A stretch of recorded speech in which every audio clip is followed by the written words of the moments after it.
Welcome to Pick Up and Deliver, the podcast where I pick up my audio recorder when I drop the kids off at school and deliver an episode to you while I walk home. I'm Brendan Riley.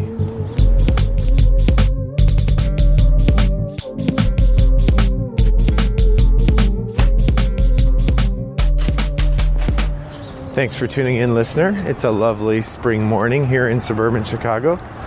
It is now April 18th.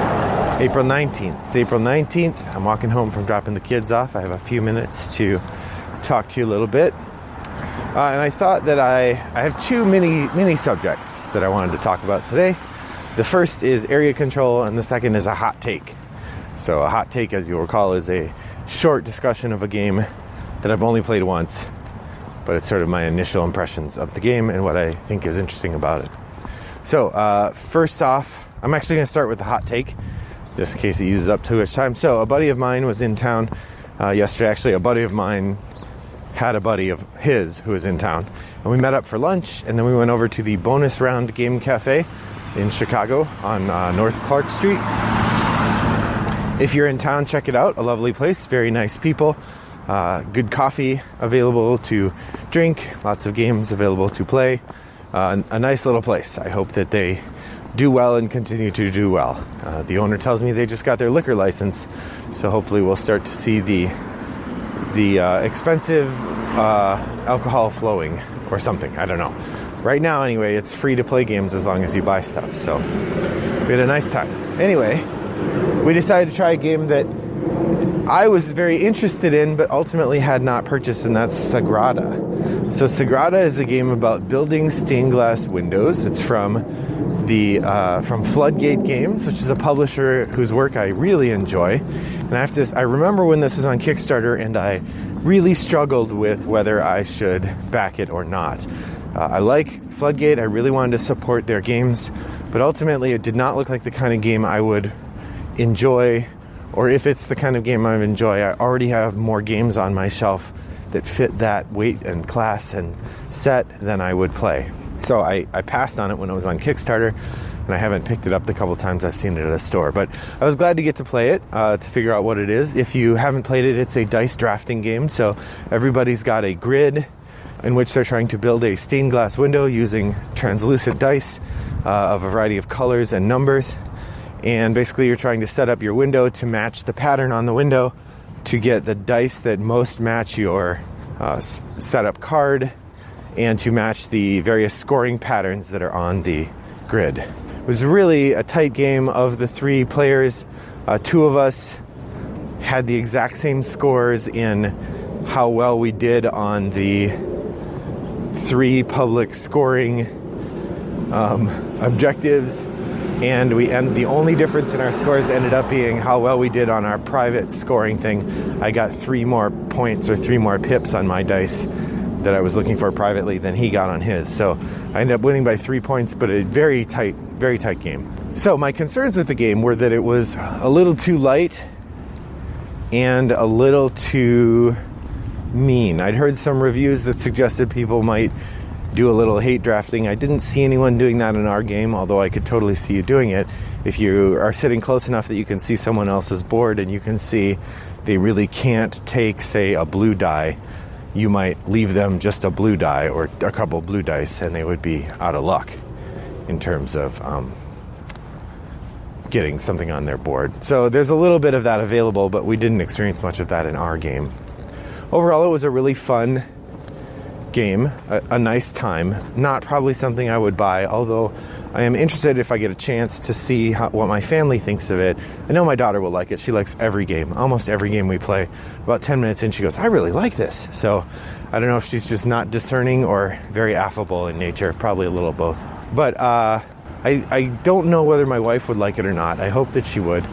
Or if she did, I'd be interested to see if she did, because it seems like the kind of game, I mean, you can play in 15 minutes. It's got a satisfying bit of pattern matching and set collection, so I could see being the kind of game that people would enjoy. That said, I already have several games that kind of fit that niche for me. So Sagrada, definitely worth checking out. It's a lovely game and well worth it. Also, it has a characteristic that I really like, which is that when you're taking your turn, you're deciding whether to take your turn or not, or what to do with your turn. You get past a tray of dice, and then you're trying to decide which dice to take. And while you're doing that, I'm turning around. Apologies, they just started up a wood chipper in front of me, which is not good for mic health, but that explains the loud noise you're hearing in the background right now. I'm walking away from it. We're going to go a different way. So the game has an element of solitaire play in that when you get past the tray of dice, you need to study your board and decide which die is best. That makes Sagrada a really interesting game for like a game pub. I think it's perfect for a restaurant where you want people to come play games, because it's exactly the kind of game you want in a social environment. Because when it's not your turn, you really have nothing to do, because planning your turn very remote, unless the table is really small and you can see all the little dice in the tray. I guess you might not pass the tray around. You could just tell people whose turn it is, and then everybody could be planning and the game would go even faster. But I think it's really nice at the way it is, which is where when it's your turn, you're not talking to anybody, you're doing your turn. Then you pass the tray to the next person, and then the people whose turn it isn't can chat with one another. I think it works very nicely in that regard. So that's my hot take on Sagrada. Definitely worth a try if you haven't gotten to try it. Also has just the right level of balance in the rules that prevent you from taking things, so you have to think a bit about which card you're going to take, or which die you're going to take, and where you're going to put it. So that's Sagrada. For part 2 of the episode today, I wanted to talk a little bit about area control. The other game that I played yesterday, I actually played about a third of it, is Axis and Allies. One of my neighbors is a big fan of the game. He's got the big 1941 World at War edition. And so he and I started a game of that. I went to his house yesterday and we played 1.5 turns. And then we will continue the game this evening. I'm getting my butt kicked, it feels like. In part because I just... it feels like the sort of game where if you recognize the strategies, if you know what strategies you should pursue, you're going to do much better than if you don't. And because I'm new to the game, I didn't really recognize for sure. And I maybe overextended myself like a child, presuming my troops were more powerful than they were. Overextended myself a little bit, which, so be it. That's life. But, so it's an interesting game. But it operates under a mechanism that is one of my least favorite, which is area control. So area control games are built around the idea of grabbing and holding parts of the board. Often they involve win conditions. So that game Rex that I talked about, that's a negotiation and diplomacy game, but at its heart it's area control. If you control the 3 main things, you win. Or Game of Thrones, or Risk. All of these are area control games. And what's funny is, area control is one of the primary functions of one of my favorite designers, Martin Wallace. And I would say it's the thing about some of his games that I bump up against the most. Like, as much as I love A Study in Emerald, my least favorite part of it is trying to control the cities. Like, putting influence on and dealing with how people are doing. I think there's something in my brain that just doesn't connect with good strategies for shaping how you are vying for control of pieces of the board.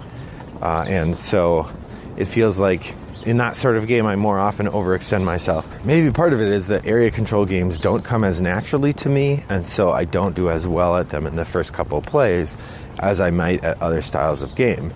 And especially because I generally tend to play games. I tend to play widely, not deeply. I play a lot of games a couple times each, rather than one game a bunch of times. My abilities at area control are lower than my abilities in other areas because I don't play those games over and over again. What I should do is pick an area control game I like Mythotopia, or A Study in Emerald, or Axis and Allies, or Star Wars Rebellion. And I should play it a bunch of times so I can actually get good at it. I can start to develop strategies that work. Most importantly, I think I fail at long-term bluffing. When we're playing social deduction games, I'm okay at short-term bluffing. I'm okay at trying to read who's being deceptive. I'm not great at it, but I'm okay at being deceptive, at arguing a point, or sowing doubt in people's minds. Those are things I'm okay at. But long-term bluffing, the sort of thing you need to do where you make a feint in where you're going and then you have a surprise and pull your troops in the other place, or where you can recognize the value of one group of troops against another and operate accordingly. These are not things that I do naturally very well. And a lot of area control games, that is the skill set they're drawing on. So maybe the answer for me should not be fewer games, it should be more. I already mentioned to my neighbor, I think we should play again in a couple months. It took us like a month and a half to arrange this game just because we're very busy people, but that we should play again sometime soon before I forget everything that I've learned from this game, because I'm really going to be better at it if I play occasionally rather than never, or once a year or something. So one of the things I find difficult about area control games, or kind of frustrating, is the push-pull mechanic, the idea of I put some resources into this thing and then you put resources in, and either we fight and one of us loses a bunch of our resources, or then I have to put more in or lose. Like it's either a combat or an auction element, and either way the person who loses not only fails to get the thing they wanted, but they also lose a significant portion of their troops or their resources. And this might be where something like Scythe is interesting, right? If you've played the area control / worker placement / resource management game, Scythe, one of the things that game does is they don't destroy your troops, they return them to your home base, and then you have to kind of deploy them again. The penalty is time more than resources, and I find that a little less of a sting, although I think there are people who think that makes Scythe too easy or too light. That part of what people like about the area control is the direct win-lose nature of it. I tend to prefer, I think, games mediated by a scoring mechanism. So where you and I both do stuff, and then at the end we have points and we compare our points, versus when you do stuff to me and I do stuff to you. But area control is almost always about attacking one another directly. And I feel like it's a realm of gameplay that I enjoy sometimes, but I feel like I could enjoy more if I played it more. And so maybe the lesson here is I need to make more effort to play this sort of game rather than shying away from it because I'm not as good at it. On the other hand, maybe I should shy away from it because I don't enjoy it as much. Well, so what do you do with mechanisms that you aren't as good at? Let me know in the comments on Board Game Geek, or send them to me by email or Twitter. Wombat929 is my username on Board Game Geek. Rattlebox Games, you can find us pretty much everywhere else by looking for Rattlebox Games. I'd love to hear, what do you do with a mechanism you're not good at? What do you do with area control? Is it your favorite? Do you hate it? Somewhere in between? Let me know. In the meantime, I hope that the day warms up for you. It's a lovely day for me, and I'm really enjoying it. And I hope that your next walk is as pleasant as mine was. Thanks much. Bye-bye.